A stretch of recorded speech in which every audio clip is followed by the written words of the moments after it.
Hello, hello, my friends. AmyR here with Prairie Paper and Ink. Welcome back to my card making space. And video 2 so far. Most likely it'll be 2 of 2 as of filming this intro. It is Super Saturday for STAMPtember, which just means that Simon Says Stamp is releasing multiple collabs, specifically 3 came out tonight. And I have a video for one that will be going up at the same time as this one. I have this video. And then the third one, hopefully maybe I'll get up a little bit later in the day. Something. We'll see. Again, I can't keep up. It's been a little crazy. So, for those not aware, STAMPtember limited edition exclusive collabs are many, many brands that are sponsoring STAMPtember, and they collaborate with Simon Says Stamp. And they create a set that is exclusive, one and done. When it sells out, it's not restocked. However, all these amazing brands have plenty to choose from. Similar sets, coordinating sets, like just all sorts of options. And like I always do, I will link to the brand of the collab within the supplies. So I'll have a link to the collab set and then to that brand, and then all the other supplies that I use to make the cards. So this video, this is for Avery Elle's collaboration set, and I had some fun with some spray stains and some mica stains and embossing paste and heat embossing and all the things. And if I list it all out, it sounds like a lot, but it actually ended up being just some really fun little cards. And yeah, that's all I have to say at the moment. So just keep watching and let me show you guys how I made these cards. So I started to make these cards by creating my backgrounds. And to do that, I just took some A2 size panels of Simon's smooth white cardstock and I stuck them to my Waffle Flower grip mat. And I'm using Simon's Pine Bough stencil. This stencil is old as the hills. I've used it in many videos in the past. In fact, I've used it so much I've like kind of pulled apart some of the little really fine detail pieces, and I think I'm going to order another one because it's one of my favorites. Anyway, laid the stencil over it and then just applied some just white opaque matte texture paste, and chef's kiss, the texture, love it. Honestly, you could leave this as is. Just white on white background, you know, it would look amazing, but I wanted to play with sprays and do all the things. So I did 2 because for the most part, these cards are actually fairly simple. Plus it's always fun to do more than one when I'm able to, and it just gives me more surface area to play with sprays. So I applied it, and then after removing the stencil, I just quickly washed the stencil, my palette knife, wipe off the grip mat, and I'm good to go. And then I let these dry, which didn't take very long, and I just laid out my flour sack towel versus using my splat box because I knew I was gonna be spraying quite a bit. And I'm using 2 regular distress sprays, which are peeled paint and evergreen BOUGH, and then 2 mica stains. So the mica ones have the shimmer, so those ones need to be shaken up really, really well. Disperse all that shimmer so you don't clog the nozzles. And I'll have links to everything, but I'm using Holly Branch and Wicked Elixir. And just going back and forth between the sprays. Just spraying these, that's it. And you could stop there and just leave it. On camera, you don't see the embossed, you know, like when I lift it, you can see it. You can see those the pine boughs. But when I add a bit of water, just for the, you know, the water effect, and then I press a paper towel into it, the sprays haven't had enough time to really get into that embossing paste, so the paper towel kind of soaked up a bit of it and it lightened them, which I loved that. I was like, ooh, you know what, I'm gonna leave it. You could just set them aside and let them fully dry and really let the branch, or if you wanted the branch just to be darker, another option would be to tint your embossing paste. And you can use this sprays technically to tint, but just be aware that tinting, you know, paste with something as liquid as sprays changes the texture of it. So you could end up with a bit of a goopy mess, but it would still work, you know, or you could use a tiny bit of re-inker. You just need something water-based and you can tint them. And so you could do like a really dark green, you know, and then spray or not, whatever works. Always options, but that's how I did those backgrounds. Really simple, quick, and they're shimmery. And I will show at the end with my flashlight, like always, just how sparkly and shimmery they are. So then I took one of the sentiments from this collaboration set. This is the Avery Elle Bright Time set. And I stamped one of the sentiments onto some red cardstock. And I used my anti-static powder tool, stamped it with clear embossing ink, and then heat embossed it with gold embossing powder. And then I die cut it with some circle wafer dies. And then there's a little ornament hanger image in the set. There's actually a little solid circle and like the string basically for the ornament in the set as well, and the little hangers kind of sized for that. So these little hangers are kind of a little bit small for my die cut circle, you know, faux ornaments, but I couldn't not have the ornament toppers. It just, because I was originally just going to punch holes in the die cut circles, but it was bothering me, so I was like, no. So I heat embossed those little ornament toppers onto just a scrap of white cardstock.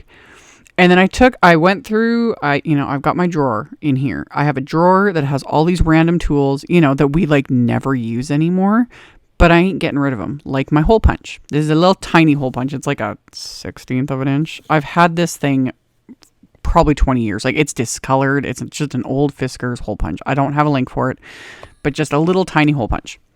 And, you know, the crocodiles and all those random tools. I just keep them in a drawer, and then every once in a blue moon, they come in handy. You know, it's the junk drawer, basically, but it's actually just a bunch of tools. Anywho, I punch those holes before I cut out the toppers because I want to be able to thread baker's twine through it. So this just saved me the hassle. You could also just pierce the toppers, like, you know, that little center area. You could just pierce it with a big needle. That would work too, but again, I had this hole punch. I've had it for forever, and once every 7-ish years, you know, it comes in handy. So I adhered those toppers to the die cut circles, and I also die cut some of Simon's Crimson glitter paper, which is the smaller circle wafer die. And then my backgrounds, which are completely dry, I trimmed down with my paper trimmer to be just slightly smaller than my card base. And I always get asked if I use a fixative on my cards when I'm using specifically like the mica spray stains, because they do have a shimmer and some of it rubs off a bit. I never use fixatives. I just don't bother. Like Tim Holtz always says, don't lick your artwork. When the cards are done, I'm done. I'm not going to worry about it. If you want to use a spray fixative, you totally can. I just don't care. Like, I'm not going to rub my hands all over my cards. And don't lick them, you know. But if it makes you feel better, you totally can. You can totally use a spray fixative. There's some Krylon makes a good one, and I probably have a bottle of that somewhere. I just never use it. So anywho, I threaded some baker's twine through all of these ornaments. I also don't have a link for this. I'll link to a couple alternatives. I was digging through my drawer of what ribbon I still, you know, own and things. And yeah, there was this roll, and I'm positive this is Doodlebug baker's twine from one of their Christmas releases sometime. I don't know how many years old this is, but yeah, it's red and white, and it's got this like green shimmer in it, but red and white would work. Gold cord would work. I thought I had a roll of it. That's actually what I was looking for, was my gold cord, because I'm positive I have some. I had silver, but I couldn't find the gold. So maybe I just assumed I did, or like it was a fever dream. Who knows? So I used the baker's twine, and like I showed on screen, threaded it through, tied it on the back with washi tape, popped those ornaments onto the backgrounds with foam squares, and then I'll come back to them in a minute. My card bases are top folding A2 white note cards, and put those onto my Waffle Flower grip mat, and then I used my random piece of Post-it tape that I always use until it is past its life, you know. I used that to mask off where the fold line was, and I'm using the stencil again with Simon's Perfection ink and a very light hand, because this ink is fairly dark, and I just want soft, because I want to be able to write over this. I don't want it being too dark for a regular, ballpoint pen. So I just put the stencil in place and then barely tapped my brush into the ink pad, and then I was tapping it off onto my glass work surface and then just lightly blending that over this stencil so that I'm getting the pattern but not that super intense ink. And then once I've got that stenciled onto the insides of both of these card bases, I'm going to put them into my MISTI, and I'm going to stamp another one of the sentiments from the Bright Time set. And I decided to kind of position that up in the corner as well, just cause. And that I'm going to stamp with Simon's Cherry ink, just tying the red and the green together. I went very, very traditional with these cards. A lot of the times I tend towards non-traditional colors when it comes to Christmas cards because it's just fun. But this time I was in a very much red and green and white with a little bit of gold, Can't go wrong with that. So stamp that onto the insides of these cards. And then to adhere the card bases or card fronts to the card bases, I used some of Simon's Big Mama foam tape. This will also help kind of even everything out because since I wrapped that baker's twine around to the back and again just taped it into place with the washi tape, this just makes it easier to adhere and keep everything like smooth. So put that on the back of these, peeled off the backing, pop these onto the card bases. You could leave this as is. You don't need to tie bows. Like, I think it looks cute just as is, but I like tying bows. I've been doing it a long time. People have asked about that. I actually have a very, very old video. One of my first videos back in the early days, back in the before times about tying ribbon bows. I think that's even what the video title is called. It's old, like forever old. Anyway, lots of experience. Baker's twine though, no matter what, even with all the experience, baker's twine can be a little bit of a bear to deal with because it's twisted. You've got multiple threads, they're all twisted together. So sometimes tying it can just be a little bit annoying, but I just thread it through the baker's twine already on the ornaments. That's why I taped it in place really well because I was planning on doing this from the beginning. And then I tied just a slightly smaller bow for the glitter ornament, slightly bigger one for the main ornament, fiddled with them a bit. Once I was happy with it, trimmed off the little tail ends on these. And then, of course, I had matching bling. And of course, it's red sparkly bling. This is the Pink Fresh Studio glitter drops in ruby. And just sprinkled those around these ornaments. Gold would look really nice as well. But I had these. The color worked. So I was like, that's what I'm going with.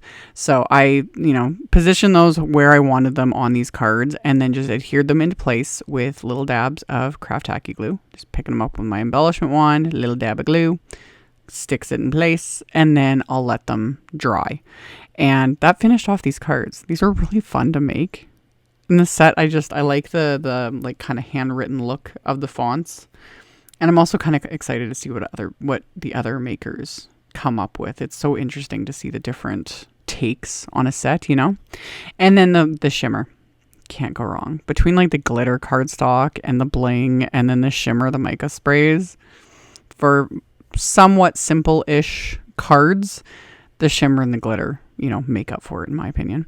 So like I mentioned in the intro, I will have links to my blog post. I'll have links to all the info, etc., etc. That'll be in the description box below the video if you are interested.